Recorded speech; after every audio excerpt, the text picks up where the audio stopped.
because there's no checks and balances in this profession, and whatever we see here on paper, not much that as an ordinary citizen I could resort or I could use against them. Believe you me, when 4 years ago I was detained, these people would twist these stories and they went to the extent as if I was guilty of any crime. Now since then they have completely removed that reference as if it has not happened at all, because they know what kind of things they were putting in against me, things that I was not even aware. Okay? So even one lady, she was interviewed from CBC Toronto when I returned to Canada during the summer of 2004. She referred to some articles and books which were not written by me but somebody else, and when I questioned her, I said, have you seen? She said, yes, I know. I said, ma'am, I'm not the author of those things. And she would not just accept or admit her error or mistake, even that kind of. They are so kind of abhorrent, so self-confident, whatever story they have put together, they believe is true, and public is going to accept that. You don't have to convince me about mainstream media bias. I know full well that it exists. What's an example? I mean, you're talking about the Ottawa Citizen misrepresenting certain things and quoting certain things that didn't take place. Can you give me an example of one of the ways in which you think this bias is going on? Well, one thing they mentioned about my son, that he mentioned that as if he was supporting some groups in North America or opening up some camps or something. There was no such thing whatsoever mentioned or said in the court proceeding whatsoever. And they would also blame him as if he was part of some well-organized group. And they, from the beginning, they could not identify any group by any name whatsoever. Okay? But now they are putting names on their own because they have the free hand, free access. They know nobody could question them, nobody could ask them. Right. Well, I want to be careful about talking specifics about the trial for reasons that I think are obvious, but I mean, the fact that the media might be slanting the story one way or the other, it isn't surprising, but it must be frustrating for you. I mean, all you have wanted all along in our conversations is for there to be a fair trial. It's finally here. How confident are you feeling that your son is getting in this fair trial? Well, see, this is just the beginning, okay? I think the arrangement is there, but I'm afraid the word media, right now it's media trying to come up with certain allusions and judgments, Right.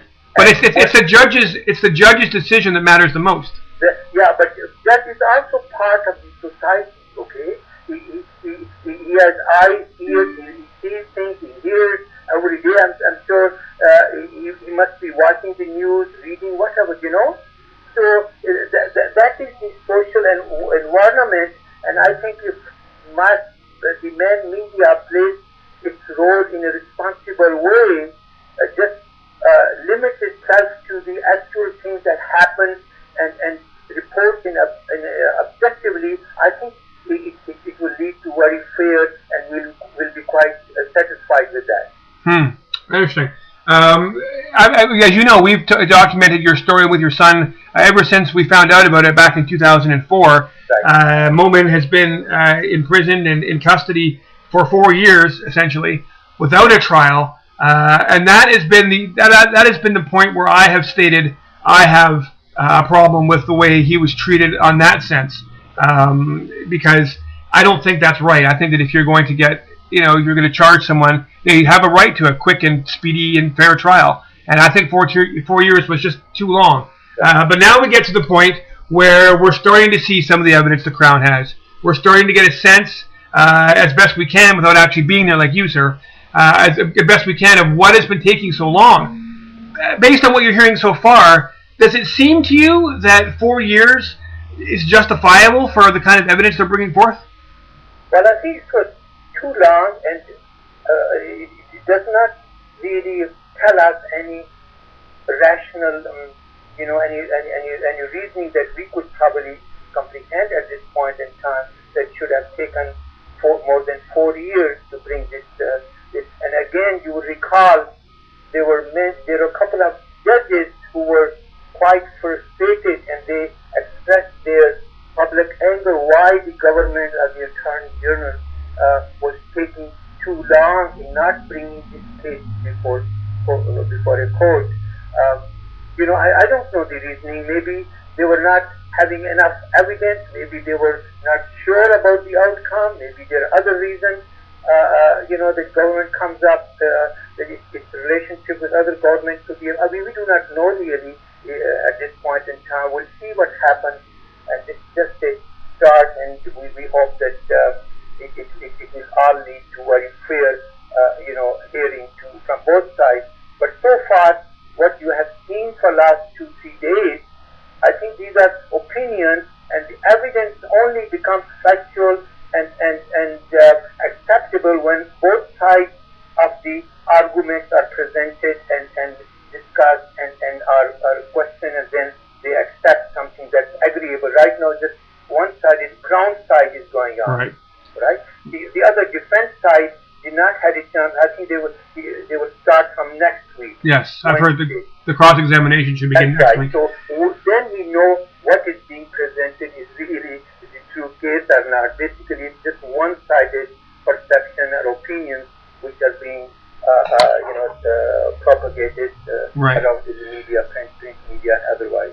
Dr. Mahboob, I have to say I'm very grateful that you would take the time to speak to me. But I'm very pleased, and thank you again for your continuous generosity and consideration in talking with me and giving me the opportunity. You're a wonderful person, even though we do not know each other personally, but whatever, I know I have a great deal of consideration, and I'm very pleased to speak with you again, Fred. Well, I'm honored that you would take the time to allow me to talk to you, because I know you're... And I hope maybe in the next few days, if I write something, you'll be receiving some comments from me by email. Absolutely, I would be honored to publish. And again, I'm honored that I know you're suspicious and distrustful of the media, and I'm very honored that you would show me the trust and let me speak to you, and I hope that I can... well, we are talking like responsible people in an objective manner, and there is no secret, so, that's the way I deal with it. It's not that hard. I guess my final question to you, Mahboob, because I know you must be tired and quite busy. My last question to you is, at this point,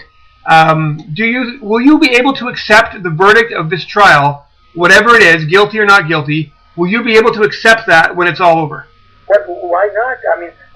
Basically, that is the essence that we have gone to court, and my son is being tried, he's being defended. But my only concern at this point is whatever I know from the defense team, that they would not have access to all the hard evidence the prosecution claims to possess.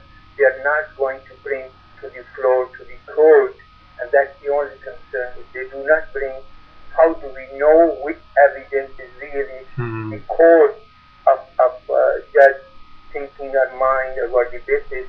If that evidence is evidence, then shouldn't be brought to the floor and to the notice of both sides, and let them have the opportunity to scrutinize it, rather than just one side having it and not making it known to the accused. That's the only concern I have at this point in time. But you will accept the verdict if everything goes well? Certainly, as law-abiding citizens of Canada, we trust that whatever the outcome is, it's going to be fair and just this is what we hope for. Well, again, thank you very much, Mr. Mahboob, for taking the time. And I look forward to reading anything you send me, and perhaps we can talk again in a few days. Indeed. Thank you indeed, Fred. Take care now. Bye-bye. Bye.